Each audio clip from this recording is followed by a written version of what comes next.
दोस्तों, मौर्य साम्राज्य में जो सबसे इंपॉर्टेंट शासक है जिससे रिलेटेड एग्जाम में सबसे ज्यादा क्वेश्चन क्रिएट होते हैं वो है राजा अशोक। तो आज हम बात करने वाले हैं राजा अशोक के बारे में। यदि हम अशोक की बात करते हैं तो अशोक के पूर्वज जो थे वो चंद्रगुप्त मौर्य, बिंदुसार, और बिंदुसार के बाद आप देखते हैं सबसे महत्वपूर्ण अशोक। अशोक की यदि हम बात करते हैं कि आजकल एग्जामों में अशोक की माता का क्वेश्चन भी पूछा जाने लगा है। जैसे अपन को पता है पिता तो हो गए बिंदुसार, अशोक के पिता है बिंदुसार और माता का नाम है सुभद्रांगी। माता का नाम है सुभद्रांगी, तो इस शब्द को याद रखिएगा। माता जी है सुभद्रांगी, पिता है बिंदुसार। अशोक को ग्रंथों में देव नाम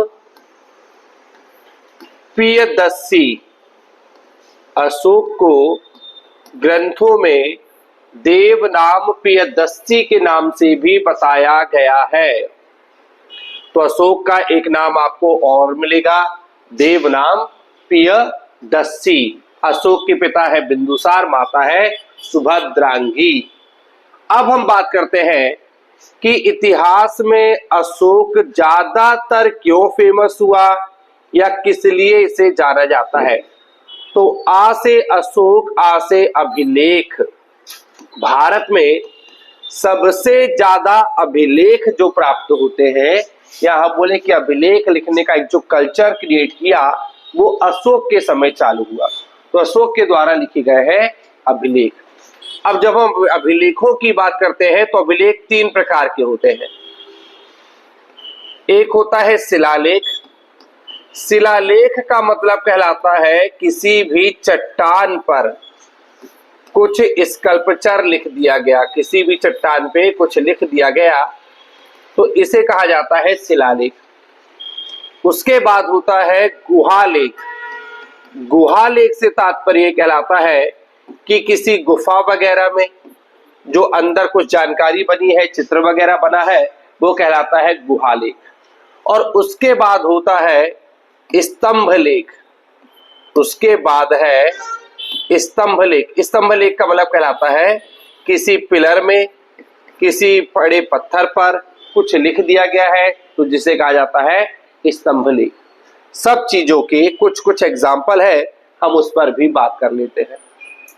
तो देखिए जो कुछ चीज के एग्जाम्पल है वो बात कर लेते हैं। शिलालेखों की जब हम बात करते हैं तो अशोक के 14 शिलालेख है, जिसमें से 2-3 शिलालेख आपके लिए महत्वपूर्ण होंगे, वो हम अभी समझ लेंगे। तो अशोक ने कितने शिलालेख लिखे हैं? 14 शिलालेख लिखे हैं। गुहालेखों की बात करते हैं तो अशोक के गुहालेख तो फेमस नहीं है, पर इसमें जो सबसे इंपॉर्टेंट है वो है भीमबेटिका। भीमबेटिका एक ऐसी प्रागैतिहासिक कालीन गुफा है जहां पर कुछ डिजाइन या कुछ चित्र बने हुए थे जिससे प्रारंभिक समय के जीवन की जानकारी प्राप्त होती है। तो जरा बताइए भीमबेटिका कहां पर है? भीमबेटिका जब किसी की बैठक हुई होगी कहीं पर, भीम की यदि बैठक कहीं पर हुई होगी तो सबने एक दूसरे को राय दी होगी, रायसेन। तो भीमबेटिका की गुफा है आपकी रायसेन में। और यदि स्तंभ लेख की बात करते हैं तो सबसे फेमस जो भारत में एक स्तंभ लेख है वो है गरुड़ स्तंभ अभिलेख। एक ऐसा पिलर है जहां पर पिलर में गरुड़ भगवान बने हुए हैं, तो गरुड़ स्तंभ अभिलेख। स्तंभ अभिलेख का एक सबसे अच्छा एग्जाम्पल है जो एग्जाम ओरिएंटेड भी होगा, वो है गरुड़ स्तंभ अभिलेख। ठीक है। अभी जो गरुड़ स्तंभ अभिलेख है इसे बेसनगर का अभिलेख भी कहा जाता है। बेसनगर। अब बेसनगर पुराना नाम था अपने यहां पर विदिशा का, तो गरुड़ स्तंभ अभिलेख या बेसनगर का अभिलेख कहां पर है? विदिशा। तो ये स्तंभ आपको मिलेगा विदिशा में। तो गरुड़ स्तंभ अभिलेख, बेसनगर का अभिलेख, ये विदिशा में पड़ता है आपको। इसी को खाम बाबा का अभिलेख भी कहते हैं यदि और कठिन क्वेश्चन कभी आ जाता है। तो इसे खाम बाबा का अभिलेख भी कहा जाता है। अब विदिशा से आप रिलेट करेंगे, ये किसी भारतीय के द्वारा निर्मित नहीं है, ये एक विदेशी है, उसके द्वारा निर्मित है। तो गरुड़ स्तंभ अभिलेख का जो निर्माता है वो है हेलियोडोरस। हेलियोडोरस जब भारत आया तो उसके द्वारा विदिशा में एक गरुड़ स्तंभ अभिलेख की स्थापना की गई। तो इसका निर्माता है हेलियोडोरस। तो अभिलेखों की बात करें तो शिलालेख में 14 शिलालेख आपके अशोक के फेमस होंगे। गुहा लेखों में सबसे इंपॉर्टेंट होगी भीमबेटका की गुफा जो कि रायसेन में है। और स्तंभ लेख की बात करते हैं तो गरुड़ स्तंभ अभिलेख, जिसे खाम बाबा का अभिलेख भी कहा जाएगा, बेसनगर का अभिलेख भी कहा जाएगा, और ये पड़ता है आपका विदिशा में। अब विदिशा में है तो किसी विदेशी व्यक्ति का नाम आएगा। तो विदेशी व्यक्ति कौन है आपका? हेलियोडोरस। तो जब हेलियोडोरस यात्रा करने आता है भारत पर तो उसके द्वारा एक अभिलेख स्थापित किया गया है जिसका नाम है खाम बाबा या गरुड़ स्तंभ अभिलेख। ठीक है, कर दो। ठीक है, तो ये हो गया इंपॉर्टेंट वाला। अब हम देखते हैं कि अशोक के जो 14 शिलालेख है इसमें से कुछ इंपॉर्टेंट वाले क्या होंगे जो आपको एग्जाम के लिए महत्वपूर्ण होंगे। तो जो अशोक के 14 शिलालेख है उसमें से आपके लिए जो मेरे ख्याल से सबसे इंपॉर्टेंट होगा, एक तो है कि धम्म की व्याख्या किसमें की है उसने। तो एक तो चौथा है जहां पर अशोक के द्वारा एक नया धर्म चालू किया जाता है जिसे धम्म कहा जाता है।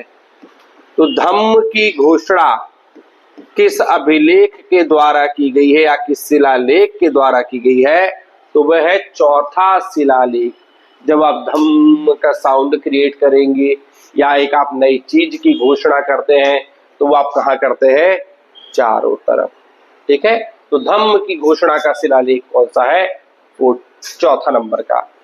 अब कहता है यदि यही क्वेश्चन घुमा के दे दिया कि धम्म की व्याख्या किसमें की गई है, तो जब आप अपने धर्म को समझाना चाहते हैं, लोगों को उसकी व्याख्या करना चाहते हैं, तो आपको 11 नंबर की बस से निकलना पड़ेगा। पैदल घूमिए और समझाइए, सबको बतलाइए आपके धर्म में क्या क्या है। तो 11 नंबर के अभिलेख में क्या है? धम्म की व्याख्या। अब इसके बाद आता है 13वां शिलालेख। 13वां, अब 13वें को आप याद रखेंगे कि जब 12th आप पास कर लेते हैं और जब आप 13वीं क्लास मतलब फर्स्ट ईयर में जाते हैं तो अक्सर कॉलेजों में होती है लड़ाइयां। तो कलिंग युद्ध की जानकारी देने वाला अभिलेख कौन सा है? मोस्ट इंपॉर्टेंट यही है कि कलिंग युद्ध। अशोक के द्वारा अपने जीवन में एक ही युद्ध लड़ा गया है जिसे कलिंग युद्ध कहा गया है। तो कलिंग युद्ध की जानकारी देने वाला अभिलेख है 13वां शिलालेख। ठीक है, 261 बीसी, 261 बीसी या इसी को हम ईसा पूर्व कहेंगे। तो 261 ईसा पूर्व अशोक के द्वारा जो लड़ा गया युद्ध था वो था कलिंग का युद्ध। तो 14 शिलालेखों में से 4 ऐसे शिलालेख हैं जो आपके लिए सबसे महत्वपूर्ण होंगे, क्योंकि धम्म की आज भी सम्मेलन होते हैं जिसमें कि बौद्ध धर्म और कुछ जाति अनुसूचित जाति के लोग वहां पर इकट्ठे होते हैं और उसके धर्म की जो व्याख्याएं थी उसके बारे में चर्चाएं होती है, उसकी बातें की जाती है। तो चौथे में है धम्म की घोषणा। आपको अपने धर्म को फैलाना होगा तो घर से 11 नंबर की बस से निकलना पड़ेगा। तो 11 में धम्म की व्याख्या, और जब 13 की बात करते हैं तो 13 में है कलिंग युद्ध। तो 13 वाले को आपको फर्स्ट ईयर से याद रखना है कि इससे फर्स्ट ईयर होता है, कॉलेज वगैरह में लोग जाते हैं तो लड़ाई के चांस ज्यादा होते हैं। तो ये अशोक के शिलालेखों में इनको आप ज्यादा अच्छे से याद रखेंगे। अब है मध्य प्रदेश में अपने यहां पर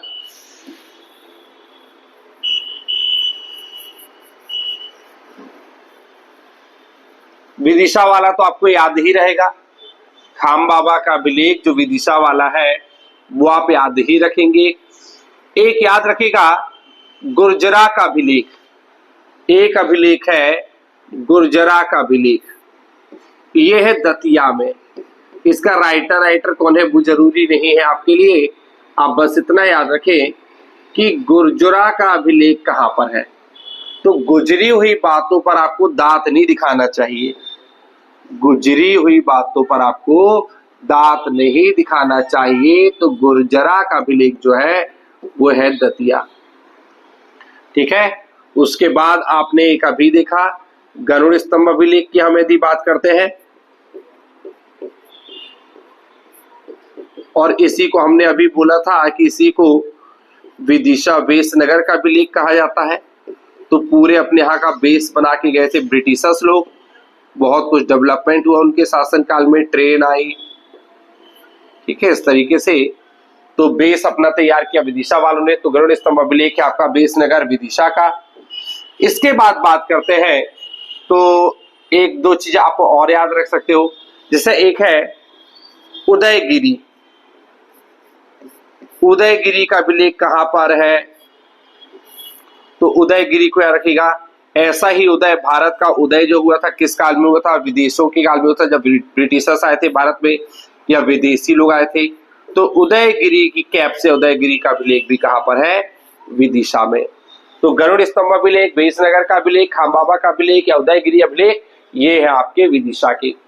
इसके बाद यदि एक और बात करते हैं तो एक है सारो मारो, एक है सारो मारो। भोपाल के पास सीहोर पड़ता है, वहां पर है, तो इसको यहाँ पे इंडिकेट कर देते हैं। सारो मारो, सारो मारो एक गुहा लेख है, सारो मारो का अभिलेख इसको कहा जाता है, सारो मारो। ठीक, अभी सारा टाइप का शब्द आ रहा हो, सारा कोई लड़की का नाम रहता है, तो सीहोर। तो सारो मारो का अभिलेख है सीहोर। ठीक है, तो दो तीन अभिलेख अपने यहाँ के एमपी के जो थोड़े से इंपॉर्टेंट हो गया। तो सारो मारो सीहोर, उदयगिरी विदिशा, गुजरी हुई बातों पे दांत नहीं दिखाना चाहिए, तो गुर्जरा दतिया।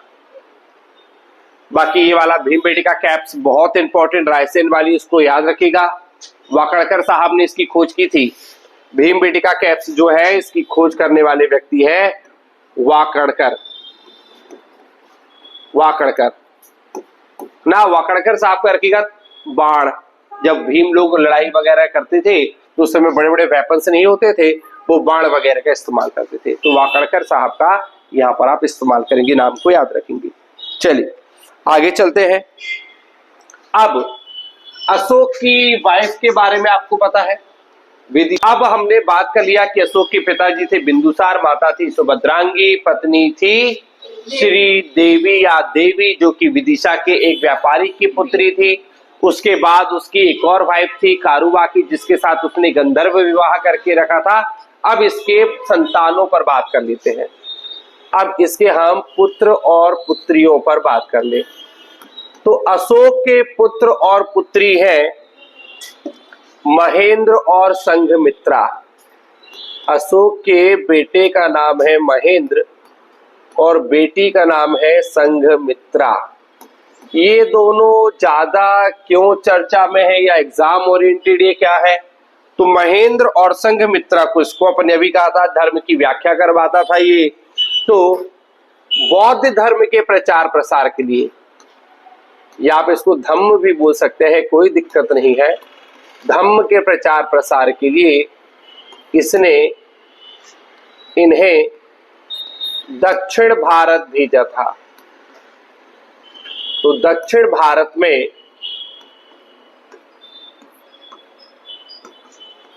प्रचार प्रसार के लिए, तो बौद्ध धर्म क्या है, धम्म क्या है, अशोक किस तरीके से इसको प्रमोट करता है, तो उसके प्रचार प्रसार के लिए इसने किसको भेजा? महेंद्र और संघमित्रा को। आज भी संघमित्रा एक्सप्रेस एक गाड़ी है जो कि साउथ में चलती है। ठीक, क्योंकि अशोक तो यहाँ पर है आपका नॉर्थ इंडिया में है, मगध डायनेस्टी की तरफ चल रहा है, बिहार, बंगाल, उड़ीसा इस वाले क्षेत्र को कवर कर रहा है, कलिंग को कवर कर रहा है। पर साउथ में बौद्ध धर्म को फैलाने के लिए कौन गए? महेंद्र और संघमित्रा। ये अशोक के पुत्र और पुत्री है। तो ज्यादातर इनका क्वेश्चन बस इतना ही है कि अशोक ने बौद्ध धर्म के प्रचार प्रसार के लिए दक्षिण भारत में किसे भेजा था? तो आंसर है महेंद्र और संघमित्रा, जो उनके बच्चों के नाम है। चलिए अब यदि हम थोड़ी सी ऐसी बात कर ले कि अशोक के जो भी शिलालेख थे अशोक के जो भी शिलालेख है इसकी खोज किसने की? अब अशोक है एक राजा, अशोक एक राजा है तो इसके अभिलेखों को खोजेगा प्रिंस, नाम से रखेगा प्रिंस, जेम्स प्रिंसेप। अशोक के अभिलेखों को खोजने का जिसने काम किया वो था जेम्स प्रिंसेप। तो अशोक एक राजा है, राजा के अभिलेखों को ढूंढेगा या खोजेगा कोई प्रिंस, तो उसका नाम है जेम्स प्रिंसेप। परंतु अशोक के जितने भी अभिलेख हैं उसको पढ़ा किसने, उसको समझा किसने, उसको रीड किसने किया, तो वो था पॉन्ट्री पेंथेलर। पॉन्ट्री पेंथेलर। तो ये वाला नाम थोड़ा सा कठिन है, बड़ा आप एक नाम याद रखेंगे तो फिर उससे बाद में जो अगला नाम आएगा वो आपके लिए थोड़ा सा ठीक लगने लगेगा कि अशोक के अभिलेखों को खोजा किसने, तो जेम्स प्रिंसेप ने। प्रिंस फॉर प्रिंसेप, अशोक एक राजा है तो उससे आप इसको रिलेट कर लेंगे। जबकि उसके अभिलेखों को पढ़ने का जिसको श्रेय प्राप्त हुआ, जिसने, क्योंकि अशोक अच्छा किस भाषा में अभिलेख लिखता था ये भी जरूरी हो जाता है थोड़ा सा। अशोक के जो अभिलेख है वो किस भाषा में लिखे गए, तो मेनली एमपी और भारत के अंदर अशोक की जो लैंग्वेज है वो है, जो भारत की लैंग्वेज थी, जो लिपि भारत की थी, ब्राह्मी। तो संपूर्ण भारत के अंदर अशोक की जो भाषा इस्तेमाल की गई वो इस्तेमाल की गई ब्राह्मी। उसके बाद अधिकतर अभिलेख किस भाषा में लिखे गए, ब्राह्मी तो लिपि हो गई, पाली, क्योंकि अशोक था बौद्ध धर्म को मानने वाला और बौद्ध धर्म की भाषा है पाली। ठीक, तो भारत के अंदर जो अशोक के अभिलेख लिखे गए वो पाली भाषा में लिखे गए और पाली सबको समझ में नहीं आती है, इसलिए पर्टिकुलर जो पाली लैंग्वेज को समझने वाला व्यक्ति होगा वो उसे रीड कर पाएगा। तो अशोक के अभिलेखों को पढ़ा था पॉन्ट्री पेंथेलर ने। और यदि हम बात कर ले कि भारत के बाहर अशोक की लैंग्वेज मिलती है, मतलब जो आउटर कहलाता है भारत के बाहर, तो भारत के बाहर इसने इस्तेमाल की है, भारत के बाहर इसने जो अशोक ने लैंग्वेज इस्तेमाल की है, यदि वो मुस्लिम राष्ट्र के तरफ पढ़ रहा है तो उसकी लैंग्वेज है खरोष्टी, क्योंकि जो उर्दू भाषा है, उर्दू की लिपि जो है उसको खरोष्टी कहा जाता है। तो भारत के बाहर यदि मुस्लिम राष्ट्र की तरफ आप अभिलेख दिखे तो वो खरोष्टी में लिखे हैं। और उसके बाद यदि आप और बाहर चले जाए तो ग्रीक या अरमाइक, ग्रीक और अरमाइक, इराक की तरफ, ईरान की तरफ, मध्य माइनर एशिया की तरफ, तो ये कहलाता है आपका फिर ग्रीक या अरमाइक। तो भारत के बाहर यदि आप थोड़ा सा पाकिस्तान की तरफ है, अफगानिस्तान की तरफ है, तो वो खरोष्टी भाषा आपको मिलेगी। और यदि आप इराक ईरान की तरफ जा रहे हैं तो आपको मिलेगी ग्रीक या अरमाइक भाषा। संपूर्ण भारत के अंदर अशोक ने पाली भाषा और ब्राह्मी लिपि का इस्तेमाल किया है, जबकि पाकिस्तान की तरफ, उर्दू राष्ट्रों की तरफ खरोष्टी का, और बाहर आप जाएंगे तो ग्रीक या अरमाइक। तो मेनली इन तीन भाषाओं पे काम करता था, परंतु भारत के अंदर इसने पाली लिखी, इसलिए हर किसी के द्वारा ये अभिलेख नहीं पढ़े गए हैं। पॉन्ट्री पेंथेलर पहला पर्सन था जिसने इसकी लैंग्वेज को पढ़ने में सफलता प्राप्त की। चलिए आगे चलेंगे हम अब। चलिए, इतिहास में यदि पूछता है कभी भी कि प्रशासन की सबसे छोटी इकाई क्या है, किसी भी डायनेस्टी का क्वेश्चन हो, आंसर आप हमेशा लगाइएगा ग्राम, गांव।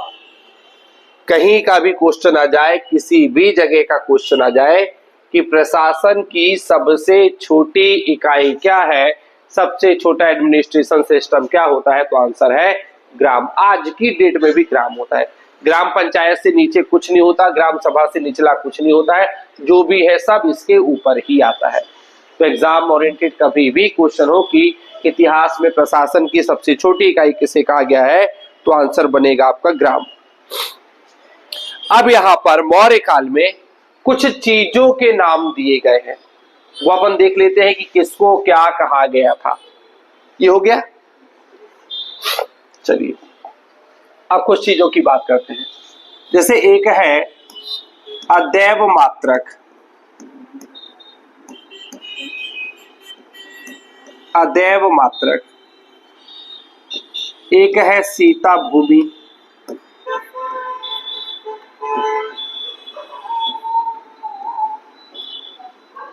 एक मिलेगा एग्रोनोमोई,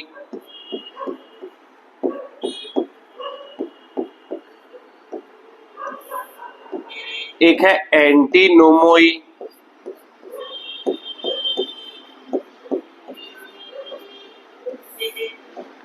एक है लक्षणाध्यक्ष,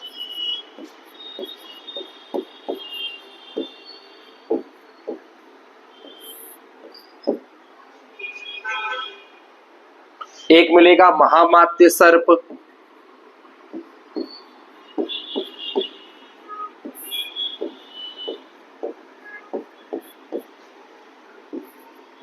एक मिलेगा गुण पुरुष,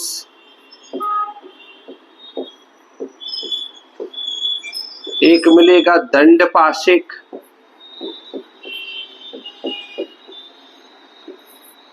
एक मिलेगा चाट भाट। तो चलिए पहले इतने नामों को देख लेते हैं अपन क्या है। अदैव मात्रक एक ऐसी भूमि ना, तो पहले तो इसको भूमि है ये, जो बिना वर्षा के भी अच्छी फसल देती थी। बिना वर्षा के जो फसल आपको दे दे वो तो माता के समान है, भले वो देवता नहीं है, देव मतलब वो देवता नहीं है, फिर भी माँ के जैसा आपका पेट भर रही है। तो ऐसी भूमि जो बिना वर्षा के फसल का उत्पादन करती है उसे अदैव मात्रक कहा गया है। अब सभी को पता है सीता जी का जन्म कहाँ से हुआ था? जमीन से। तो सरकारी भूमि को कहा गया था उस समय सीता भूमि। सरकारी भूमि को कहा जाता है सीता भूमि। एग्रोनोमोई, एग्रो मतलब होता है एग्रीकल्चर, घास फूस, और ये पेड़ पौधे आजकल लगाए जा रहे हैं सड़कों के किनारे। तो उस समय का, क्योंकि मौर्य प्रशासन भारत का पहला प्रशासन था जिसने सड़क निर्माण का कार्य किया था। एनएच का कॉन्सेप्ट, नेशनल हाईवे का कॉन्सेप्ट भारत में लेकर आने वाले मौर्य शासक ही थे। तो जो एग्रीकल्चर है, जो पेड़ पौधे आजकल सड़कों में लगाए जा रहे हैं, बीच में डिवाइडर में लगाए जाते हैं, आपने देखा होगा, ठीक। तो सड़क निर्माण अधिकारी को कहा गया है एग्रोनोमोई। एंटी, एंटी होते हैं लोग नगर निगम वालों के, वो टैक्स नहीं जमा करते हैं। तो उस समय का नगर निगम अधिकारी जो होता था उसे कहा जाता था एंटीनोमोई। तो आप एंटी हो जाते हैं नगर निगम वालों के। लक्षणाध्यक्ष, जहां पर मुद्रा बनती थी वहां का अध्यक्ष, तो जो देखता था कि करेंसी की क्वालिटी सही है कि नहीं, इसमें जितना अमाउंट में मेटल होना चाहिए उतना मेटल है कि नहीं, तो जो मुद्रा की लक्षणों को चेक करता था वो लक्षणाध्यक्ष। उस समय का जो गुप्तचर विभाग होता था उसे महामात्य सर्प कहा जाता था। तो जैसे गुप्तचर आईबी वाले लोग आते हैं, जैसे सांप आ जाता है चुपके से, पता नहीं चलता कि आपकी कोई जांच पड़ताल भी हो रही है, तो आईबी जो डिपार्टमेंट गुप्तचर विभाग हुआ करता था उसे महामात्य सर्प, तो सर्प भी गुप्त रूप से आ जाता है। अब जो व्यक्ति इस पे काम करते थे, गुप्तचर जो होते थे, तो आईबी में उन्हीं की नौकरी लगेगी, इंटेलिजेंस ब्यूरो में उन्हीं की नौकरी लगेगी जो गुणी पुरुष होंगे। तो गुण पुरुष को गुप्तचर कहा गया है। पुलिस के जो बड़े अधिकारी हैं जो दंड देने का काम करेंगे, तो पुलिस के बड़े अधिकारियों को कहा गया है दंडपाशिक। पुलिस के बड़े अधिकारियों को कहा गया है दंडपाशिक। और जो छोटी वाली पुलिस है, लाइक कांस्टेबल टाइप के,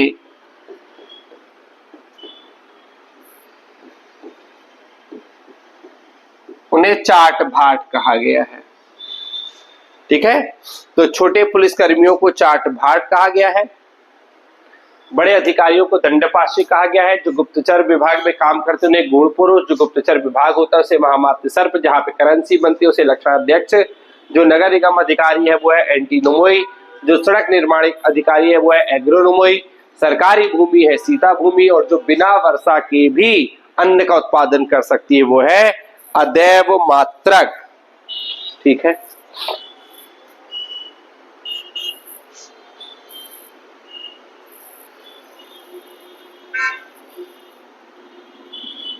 ठीक है। एक है रूप जीवा, नाम से ही आपको समझ में आ रहा है रूप जीवा। जो महिलाएं अपने रूप से अपने जीवन का यापन करती थीं उन्हें रूप जीवा कहा जाता था। तो वैश्यावृत्ति करने वाली महिलाएं,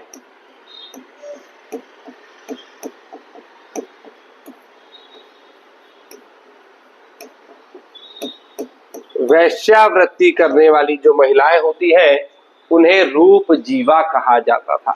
तो ये आपके यहाँ पे कुछ शॉर्ट नेम है, कुछ टाइटल्स हैं जिसे आप यहाँ पर याद रखेंगे। तो अदैव मात्रक है बिना वर्षा के फसल देने वाली भूमि अदैव मात्रक, सरकारी भूमि सीता भूमि, सड़क निर्माण अधिकारी एग्रोनोमोई, नगर निगम अधिकारी एंटोनोमोई, जो मुद्रा बनती थी उसका देखने वाला लक्षणाध्यक्ष, उसके बाद महामात्य सर्प है गुप्तचर विभाग का हेड, गुण पुरुष है कोई गुप्तचर, दंडपाशिक है पुलिस अधिकारी, चाट भाट कहा जाता है छोटे पुलिस अधिकारियों को या कांस्टेबल टाइप के जो पद होते थे छोटे पद उन्हें, और रूप जीवा वे महिलाएं कहलाती थी जो स्वतंत्र रूप से वैश्यावृत्ति किया करती थी।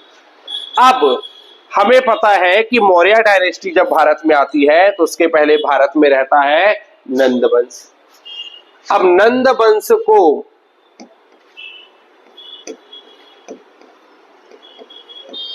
समाप्त करने के लिए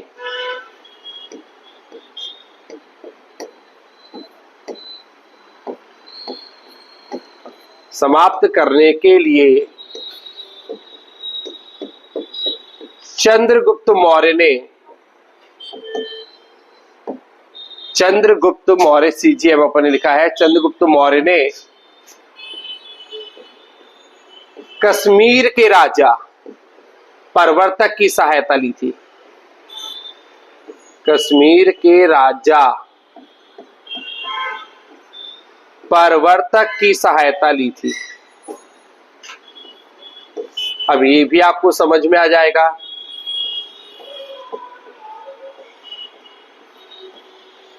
कैसे? तो आपको ये पता है कि जब नंद वंश का शासन भारत में चल रहा था तब सिकंदर भारत विजय अभियान के लिए आ चुका था और चाणक्य ने जाके समझाया था नंद वंश को कि आपके यहाँ पर आक्रमण होने वाले हैं, पर नंद डायनेस्टी समझी नहीं थी और चाणक्य को उन्होंने बाहर कर दिया था, निकाल के अलग कर दिया था। फिर उसने चंद्रगुप्त मौर्य को तैयार किया और जो चंद्रगुप्त मौर्य की लड़ाई हुई थी या फिर हम बोले पंजाब के राजा पोरस की लड़ाई हुई थी सिकंदर के साथ, वो कहां पर हुई थी? ऊपर की तरफ भारत के नॉर्थ की तरफ हुई थी। और कश्मीर की तरफ ऊंचे ऊंचे क्या है? पर्वत। तो वो कश्मीर का कौन सा राजा था जिसने चंद्रगुप्त मौर्य की मदद की और भारत से नंद वंश को समाप्त किया? तो कश्मीर का राजा था प्रवर्तक, जिसकी हेल्प से चंद्रगुप्त मौर्य ने क्या किया? नंद वंश को भारत से समाप्त किया। ठीक है। तो इस तरीके से आपका रहता है मौर्य साम्राज्य, और मौर्य साम्राज्य के अंदर अशोक।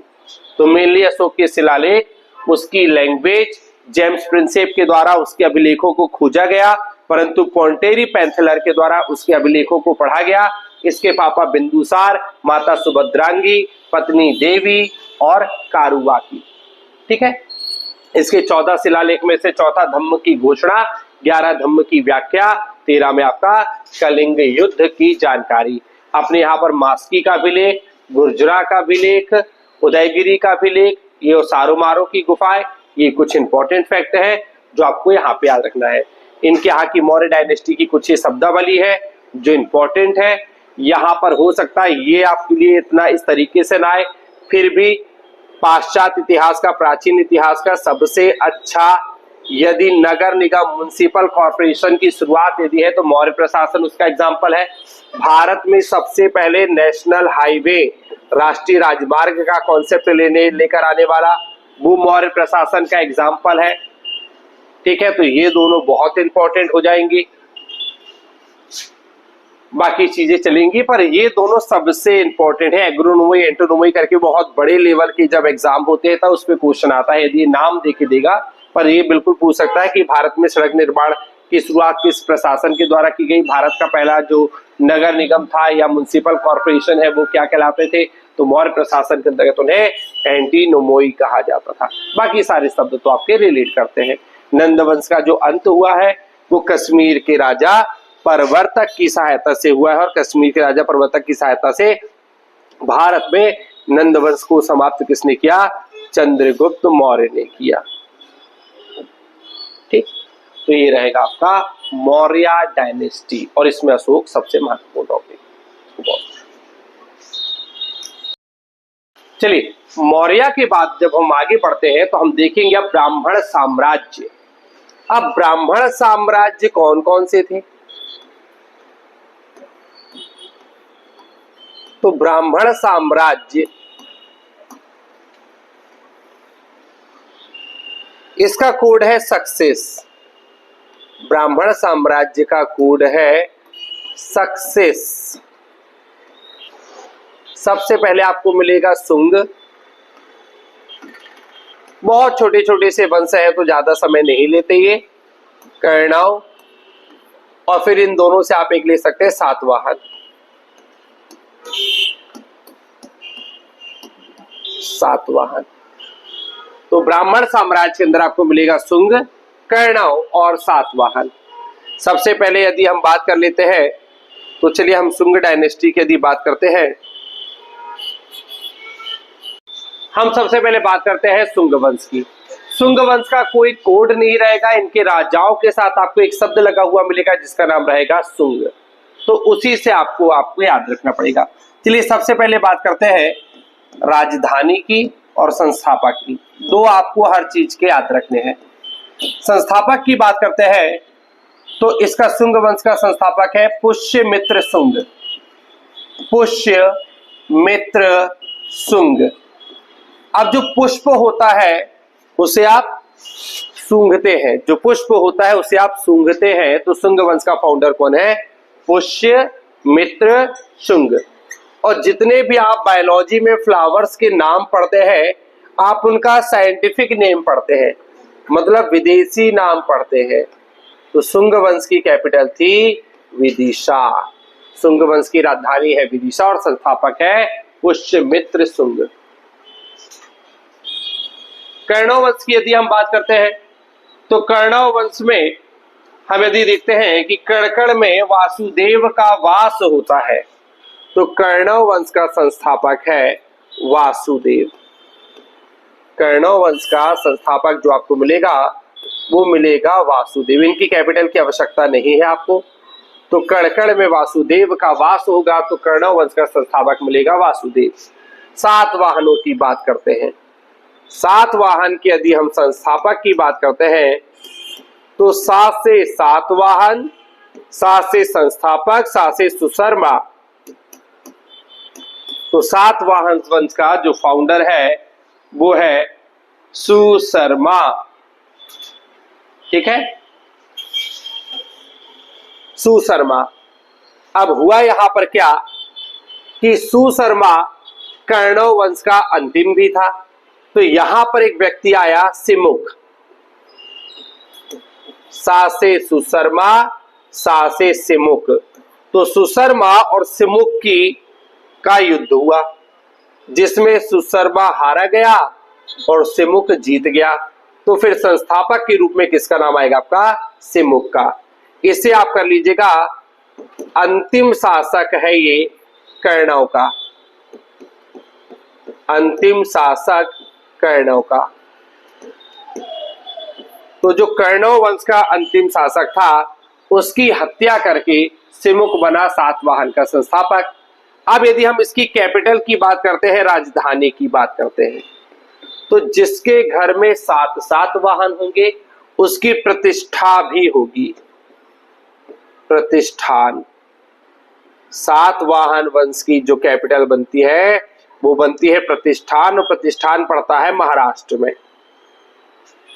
ठीक, तो जितने भी आप पुष्प है उनको आप सूंघते हैं, उनका आप बायोलॉजी में साइंटिफिक नेम याद रखते हैं, विदेशी नाम याद रखते हैं, तो विदिशा, पुष्पमित्र शुंग ने इसका स्थापना की और पुष्प का आप विदेशी नाम याद रखते हैं, तो राजधानी हो गई विदिशा।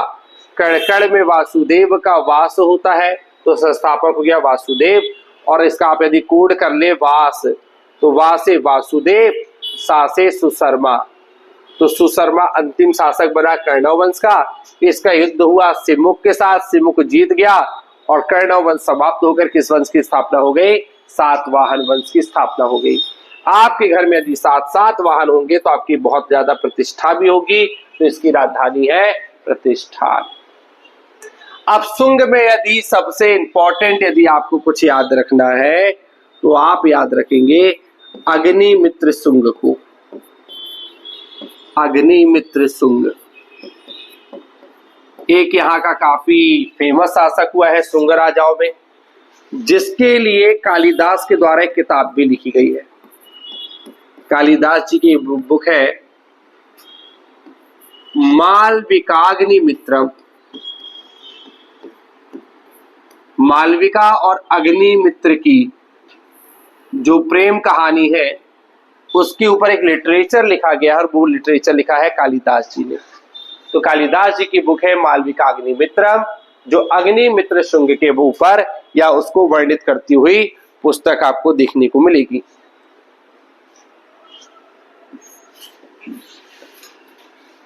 अगला एक यूनानी शासक है मिनांडर। यूनानी शासक मिनांडर, इसकी और पुष्यमित्र शुंग का युद्ध हुआ था, लड़ाई हुई थी, जिसमें मिनांडर हार गया था और पुष्यमित्र शुंग जीत गया था। तो मिनांडर को भी हराया है शुंग राजाओं ने, ये इंपॉर्टेंट रहेगा आपका। अब जो दरबार में इनकी बात करें तो शुंग वंश के दरबारी थे पतंजलि ऋषि।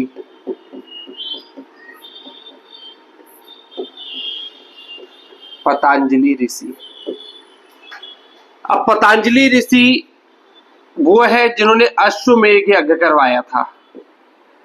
अभी तक आपने जितने भी राजा पढ़े हैं, आपने किसी के बारे में फैक्ट नहीं पढ़ा है कि किसी भी राजा ने अश्वमेध यज्ञ कराया हो। तो पुष्यमित्र शुंग या शुंग डायनेस्टी ऐसी पहली डायनेस्टी बनती है जिनके द्वारा अश्वमेध यज्ञ कराया गया हो, और अश्वमेध यज्ञ कराने वाले ऋषि है पतंजलि ऋषि। जानते ना पतंजलि, रामदेव बाबा जी का जो कंपनी है उसका नाम है पतंजलि, जिसके प्रोडक्ट आते हैं। इन्हें योग दर्शन का प्रवर्तक कहा जाता है। भारत में जो योग दर्शन लेकर आए थे वो पतंजलि ऋषि लेकर आए थे। तो पतंजलि ऋषि थे शुंग के दरबार में। अग्निमित्र शुंग, जिसके ऊपर एक बुक लिखी गई है जिसका नाम है मालविकाग्निमित्रम। यूनानी शासक मिनांडर को पराजित किया था पुष्यमित्र शुंग ने। इनके दरबार में थे पतंजलि ऋषि, जिन्होंने अश्वमेध यज्ञ कराया था, और योग दर्शन का फिलॉसफी है। कौरव वंश में आपको कुछ भी नहीं करना है, वही संस्थापक वासुदेव और अंतिम शासक आपका सुशर्मा, इसके अलावा कुछ नहीं। चलिए 7 वाहन की थोड़ी सी बात कर ले। तो 7 वाहन में कुछ फैक्ट इंपॉर्टेंट है। कहता है 7 वाहन की सत्ता कैसी थी? सत्ता, तो इनकी सत्ता थी मात्र सत्तात्मक। 7 वाहनों में जो सत्ता होती थी वो थी मात्र सत्तात्मक। कैसे पता चलता है मात्र सत्तात्मक? तो जितने भी 7 वाहनों के राजा होंगे सबके नाम के आगे उनकी मम्मी का नाम लगता था, सबके आगे। जैसे किसी का नाम आपको मिलेगा वशिष्ठी पुत्र, किसी का नाम आपको मिलेगा गौतमी पुत्र, फिर वो राजा का नाम आएगा, पर हर राजा के आगे लगभग आपको उसकी मदर का नाम लगा हुआ मिलेगा। तो इससे पता चलता है कि यहाँ पे किसका वर्चस्व ज्यादा था, मम्मी का वर्चस्व ज्यादा था। यहाँ पे मिलेगा वशिष्ठी पुत्र, गौतमी पुत्र, इस तरीके से नाम मिलता है। परंतु कहा जाता था कि प्रशासन का हेड कौन होता था, तो प्रशासन का हेड तो भैया पुरुष ही होता था। तो प्रशासनिक तौर पे जो सत्ता थी वो पुरुष के हाथों में थी, और नाम के लिए जो सत्ता थी वो किसके हाथ में थी, मदर के हाथ में थी, मम्मी के हाथ में थी। चलिए, 7 वाहनों की यदि हम किसी बहुत बड़ी इमारत की बात करते हैं, तो अजंता एलोरा के गुहा मंदिर जो है, अजंता एलोरा के गुहा मंदिर मतलब गुफा मंदिर, यहां पर गुहा शब्द इस्तेमाल होता है, गुहा मंदिर। तो कैसे आप याद रखेंगे कि जब आपके घर में 7 वाहन है, तो 7 वाहनों को खड़े करने के लिए आपको बहुत बड़ी गुफा कॉरिडोर टाइप कैसे बनवाने पड़ेंगे, जिसके अंदर आप अपने वाहनों को लाकर खड़ा कर सके। तो अजंता एलोरा के महाराष्ट्र के जो गुहा मंदिर या गुफा मंदिर है, उसका निर्माण किसके द्वारा किया गया है, सातवाहन शासकों के द्वारा किया गया है। ठीक है, तो ये रहेगा सातवाहन का इंपॉर्टेंट। और देख लेते हैं 2-4 फैक्ट कुछ मिलेंगे। पितृसत्तात्मक हो गया, ठीक है। 7 वाहनों की जो भाषा थी, अच्छा देखिए, इसके पहले जब आपने मौर्य पढ़ा तो मौर्य में आपने उनकी भाषा क्या पढ़ी थी, बौद्ध धर्म की भाषा क्या थी, पाली। अब ये अपन लोग क्या पढ़ रहे हैं, साम्राज्य, ब्राह्मण साम्राज्य। तो क्या ब्राह्मण साम्राज्य बौद्ध धर्म की भाषा लेकर चलेगा, नहीं, उसकी भाषा बनेगी पाली के बाद कौन सी भाषा आई थी, प्राकृत। तो सातवाहन वंश की भाषा है प्राकृत, इनकी भाषा थी प्राकृत।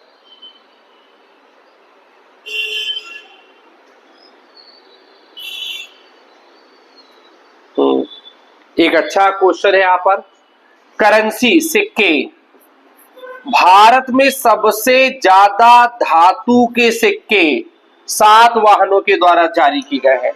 सबसे ज्यादा जो करेंसी है अलग अलग टाइप के मेटल की, वो 7 वाहनों के द्वारा जारी की गई है।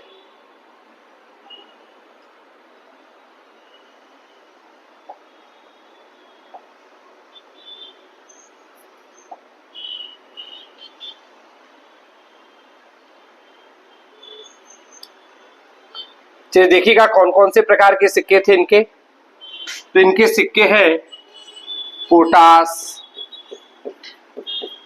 एंटीमनी, बिस्मिथ, चांदी,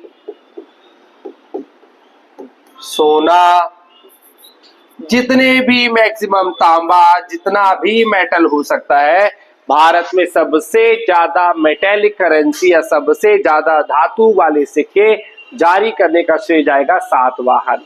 तो जिसके पास होगा पैसा, जिसके पास होगी ज्यादा सक्सेस, वो इस्तेमाल करेगा ज्यादा प्रकार के सिक्के।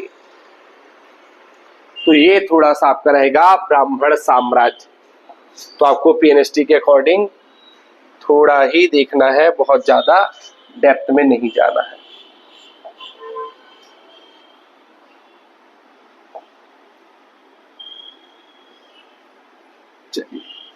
ठीक है, अच्छा भी हुआ यहाँ पर कि लोग कहते हैं कि जो शुंग डायनेस्टी आई या ब्राह्मण साम्राज्य जो आया, उसने भारत से स्तूपों को तोड़ने का काम किया, क्योंकि नाम पर बोले ब्राह्मण। और उसके पहले अशोक आए जिसने अभिलेख बनाए, शिलालेख बनाए, सारी चीजें की। तो यहाँ पर अपन ऐसी बात करें, अशोक का आपने एक फैक्ट नहीं देखा, अशोक ने सांची का स्तूप तैयार करवाया था। ठीक, सांची का स्तूप जो है वो किसके द्वारा तैयार किया गया है, अशोक के द्वारा। ठीक है, पर सांची के स्तूप में जो वेदिका लगी है, वेदिका मतलब कहलाता है बाउंड्री, चारों तरफ की जो बाउंड्री है वेदिका है, ये करवाई है शुंग शासकों ने। सांची के स्तूप की जो बाउंड्री है वेदिका है, ये शुंग शासकों की है। जबकि सांची का जो गेट है ना, आप कभी सर्च करके देखिएगा कि यूनेस्को में क्या शामिल है सांची के स्तूप का, तो जो सांची के स्तूप का तोरण द्वार है, गेट है जो, वो शामिल है। अब आप अपने घर का बड़ा गेट कब लगवाएंगे? जब आपके घर में बड़ी बड़ी गाड़ियां होंगी, सातवाहन। तो तोरण द्वार बनवाया था सातवाहन शासकों ने, वेदिका बनवाई है शुंग शासकों ने, और जो मेन स्तूप है वो किसका है? अशोक ने तैयार करवाया था। तो सांची का स्तूप है अशोक का, उसके चारों तरफ रेलिंग या ग्रिल लगी है शुंग शासकों की, और उसका जो गेट है वो बनाया है सातवाहनों ने। क्लियर? तो ये एक ही जगह के 3 फैक्ट है, इनको याद रखिएगा और रिलेट आसानी से हो जाएगा आपका कि अशोक को तो सांची के स्तूप के लिए जाना ही जाता है, शुंग शासकों ने वेदिका बनवाई थी। तो फूल से आप चारों तरफ बाउंड्री क्रिएट करते हो, किसी भी आपने डेकोरेशन किया होगा तो अक्सर जो अपन लोग बाउंड्रीज क्रिएट करते हैं वो फ्लावर से कर देते हैं। तो चारों तरफ जो ग्रिल लगी है वो शुंग शासकों की है। और आपके घर में यदि 7 वाहन है, बड़े बड़े वाहन है, तो उसके लिए आपको एक बड़ा सा द्वार बनाना पड़ेगा। तो तोरण द्वार जो था वो था 7 वाहनों का। ठीक है, अब बोला जा रहा है कि शुंग ने वेदिका बनवाई, उसको प्रोटेक्ट किया, 7 वाहनों ने गेट लगवाया, तो क्या इन लोग तोड़ रहे हैं? बताइए, लोग कंस्ट्रक्शन कर रहे हैं या तोड़ रहे हैं? कंस्ट्रक्शन कर रहे हैं। तो फिर कुछ इतिहासकार कहते हैं ये झूठ बोला गया है कि पुष्पमित्र शुंग ने 84,000 स्तूपों को तोड़ा था। तो फिर ये थोड़ा सा लड़ाई करवाने के लिए, बुद्धिस्ट और ब्राह्मणों की लड़ाई करवाने के लिए झूठ अफवाह फैलाए गए उस समय के इतिहासकारों के द्वारा कि जितने भी ब्राह्मण डायनेस्टी के लोग आए हैं इन्होंने बौद्ध धर्म के द्वारा तैयार की गए स्तूपों को तोड़ा है। जबकि सांची स्तूप जो कि सबसे बड़ा स्तूप है, इसको पढ़ने पे पता चलता नहीं यार, तोड़ा नहीं था, प्रोटेक्ट किया गया था। उसके चारों तरफ ग्रिल लगवाते हैं, उसका तोरण द्वार करते हैं, और इतना अच्छा तोरण द्वार बनवाया था कि वो यूनेस्को में तक शामिल हुआ। ठीक है, तो इसको थोड़ा सा आप याद रखिए। तो ये हो गया आपका ब्राह्मण साम्राज्य, इतना ही रहेगा खास और इंपॉर्टेंट जो आपके लिए जरूरी होगा। ठीक है, चलिए।